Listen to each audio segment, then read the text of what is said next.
March 23rd, 1945, 10:47 in the morning. Winston Churchill sat in his command aircraft minutes from landing in Germany to witness British glory. Field Marshal Montgomery's Operation Plunder, the meticulously planned Rhine crossing, would demonstrate to the world that British forces remained the professional elite of the Allied coalition. Then the radio crackled. 4 words that stopped Churchill's heart. Patton crossed last night. Not today. Not with Montgomery's 1,000 guns and airborne drops. Last night, with some boats and what Patton would later call a band of angry Pennsylvanians. Montgomery's immediate message to Churchill contained 2 sentences. American insubordination has made a mockery of Allied planning. Patton must be relieved of command immediately. What Churchill said in response, first to Montgomery, then to his inner circle, and finally in a whispered admission to his physician, would reveal the brutal truth about alliance warfare, the price of pride, and why wars are won by those willing to choose results over protocol. To understand Churchill's impossible position, you need to understand what Montgomery had been promised. January 12, 1945. Churchill had personally assured Montgomery that Operation Plunder would be the centerpiece of Allied victory in Europe. Not American improvisation, British professionalism. Montgomery had spent 2 months planning. 1.2 million men, 25,000 vehicles, 3,500 artillery pieces, airborne drops, smoke screens, the largest river crossing since Normandy. Churchill had invited war correspondents. He'd arranged for photographers. He'd personally written the communiqué celebrating British military excellence that would be released the moment Montgomery's forces secured the eastern bank. Everything was ready, except George Patton had other ideas. March 22nd, 10:37 at night. Patton called Eisenhower from Luxembourg. Ike, quick update. We're across the Rhine at Oppenheim. Used assault boats. Minimal casualties. Thought you'd want to know. Eisenhower's response, captured in the SAAF telephone log, revealed his immediate understanding of the political catastrophe. George, please tell me you coordinated this with Montgomery. Patton's reply was pure Patton. Monty's got his own crossing tomorrow. Didn't want to bother him with details. Eisenhower hung up and immediately called his chief of staff. Get me Churchill. George just created the biggest diplomatic crisis of the war. March 23rd, 6:18 in the morning.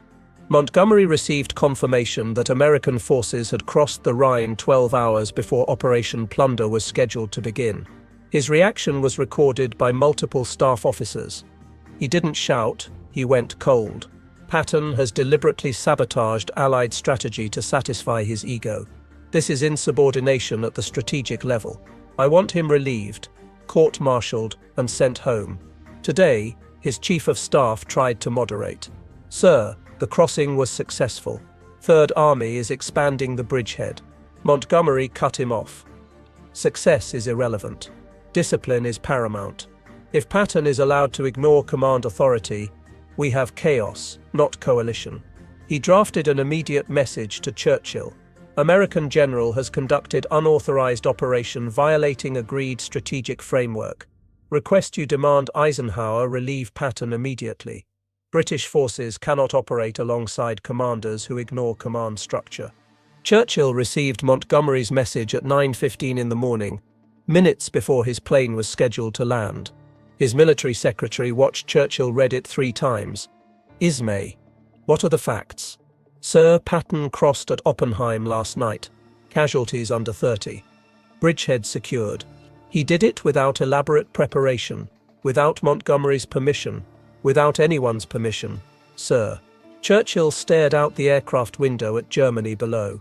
Montgomery was his chosen general, his protégé, the careful professional who represented everything Churchill believed about proper military conduct. But Patton had just crossed Hitler's last natural barrier before Montgomery could even begin. The political mathematics were brutal. Support Montgomery, and Churchill would be demanding the firing of an American general for succeeding too quickly. Support Patton, and Churchill would be undercutting British military prestige in front of the entire world. Churchill's aircraft landed at 10:52, Montgomery was waiting on the tarmac, ramrod straight, face rigid. Churchill descended the stairs, and Montgomery saluted. "Prime Minister, thank you for coming to witness Operation Plunder." Churchill's reply was carefully neutral. "Field Marshal, I received your message. Walk with me." They moved away from the assembled staff. Montgomery began immediately. "Prime Minister, I must insist Patton be relieved. His insubordination cannot stand." Churchill raised his hand. "Montgomery, I need you to answer one question with complete honesty. If Patton had asked permission to cross at Oppenheim last night, what would you have said?" Montgomery didn't hesitate. "I would have denied it. His crossing diverts attention from the main effort. Your main effort, the Allied main effort, as agreed upon by planners." Churchill paused. "By planners who gave you 2 months and gave Patton nothing. Bernard, is this about strategy or pride?" Montgomery's face flushed. "With respect, Prime Minister, it's about maintaining command discipline." Churchill's response was quiet, but devastating. "It's about Patton making you look slow." The words hung in the cold German air. Montgomery tried to respond, but Churchill continued. "Bernard, I've defended your methods for 3 years. Careful preparation, overwhelming force, minimal casualties. It's the British way, and it saved thousands of lives.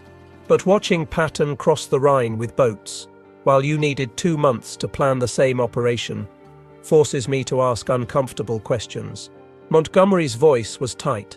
"Prime Minister, if you're suggesting that American methods are superior, I'm suggesting that American speed achieves results we can no longer match." Churchill turned to face Montgomery directly. "The war is ending, Bernard. Germany is collapsing. Every day we spend in careful preparation is a day the Soviets advance further west. Patton understands this." Montgomery's reply was bitter. "So you're choosing him over me?" Churchill shook his head. "I'm choosing to win the war before the Soviets claim all of Europe. That requires speed we no longer possess." What Montgomery didn't know was that Churchill had been wrestling with this question for months.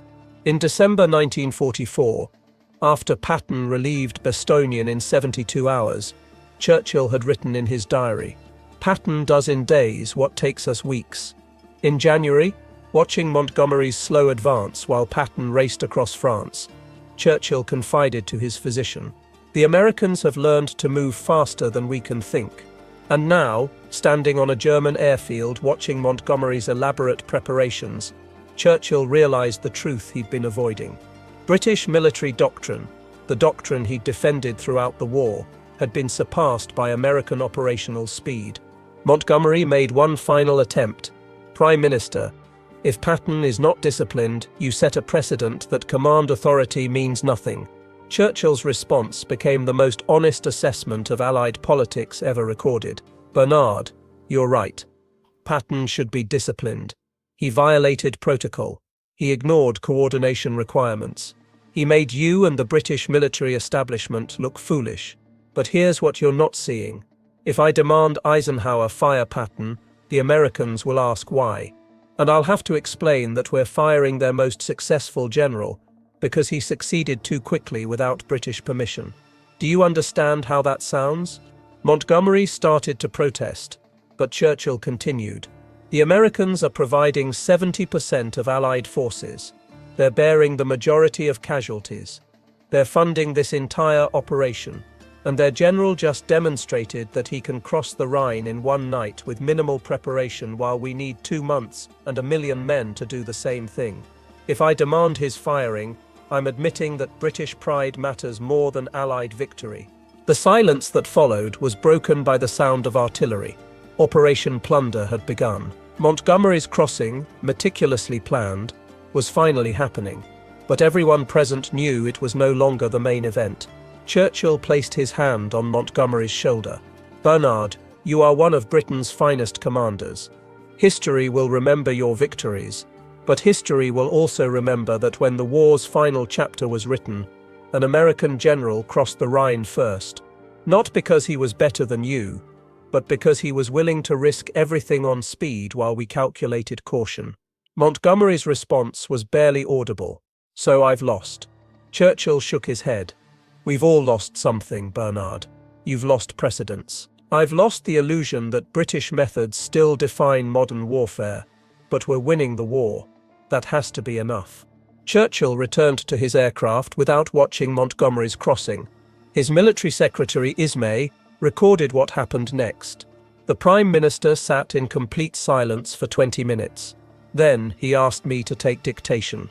The message was to General Eisenhower. General, I have received Field Marshal Montgomery's request that General Patton be relieved for unauthorized Rhine crossing. After careful consideration, I must decline to support this request. General Patton's operation, while uncoordinated, was successful and contributes to Allied objectives. I recommend no action be taken. Churchill paused before signing it. Then he added a handwritten postscript. Ike, keep Patton moving. We can't afford to match his speed, but we can't afford to lose it either.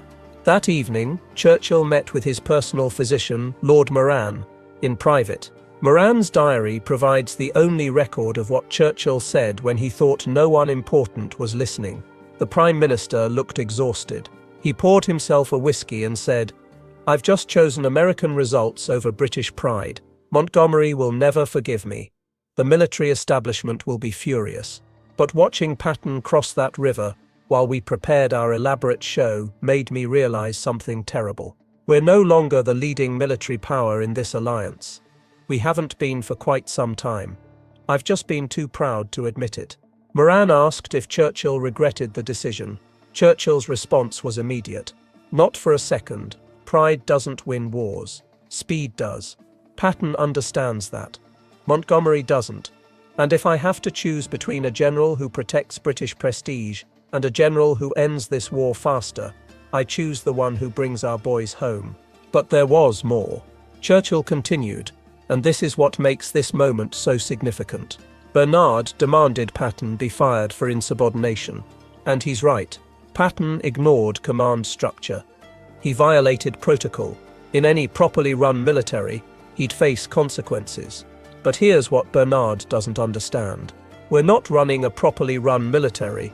We're running a coalition of competing national interests, where the side with the most resources makes the rules. And that side is no longer Britain. It's America. Moran recorded Churchill's next words verbatim. I spent this entire war pretending we were equal partners with the Americans. Today I admitted the truth. They're the senior partner now. They provide the majority of men, material, and leadership. Patton crossed first because American military doctrine has surpassed ours. Not in training, not in bravery, but in the willingness to move faster than caution recommends. That's the future of warfare, and we're no longer leading it. The consequences of Churchill's decision rippled through Allied command. Montgomery never forgave him. Their relationship, once warm, became coldly professional. British military leadership felt betrayed. The Chiefs of Staff sent a formal protest to Churchill, noting that failure to discipline Patton undermined all command authority. Churchill's response was blunt. Would you prefer I demand his relief and watch the Americans ignore me? That would undermine British authority far more than this quiet acceptance. But Churchill's decision had strategic implications beyond hurt feelings. By refusing to support Montgomery's demand, Churchill signaled to American commanders that operational success would be rewarded even when it violated protocol. Patton understood this immediately. After learning Churchill had declined Montgomery's request, Patton wrote in his diary, "The British finally understand. This is our war now. We'll finish it our way." The final assessment came in Churchill's own memoirs, written years after the war. In Volume 6 of his history, he devoted an entire chapter to the Rhine crossings. He wrote, General Patton's crossing at Oppenheim demonstrated that modern warfare rewards speed over preparation. Field Marshal Montgomery's Operation Plunder was a masterpiece of careful planning, but Patton's improvised assault achieved the same objective in one night with a fraction of the resources. The contrast was instructive, and for those of us who championed British methods, uncomfortable.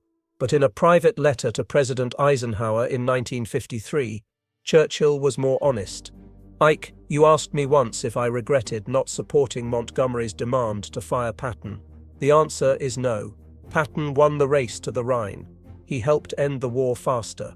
He saved lives by moving so quickly.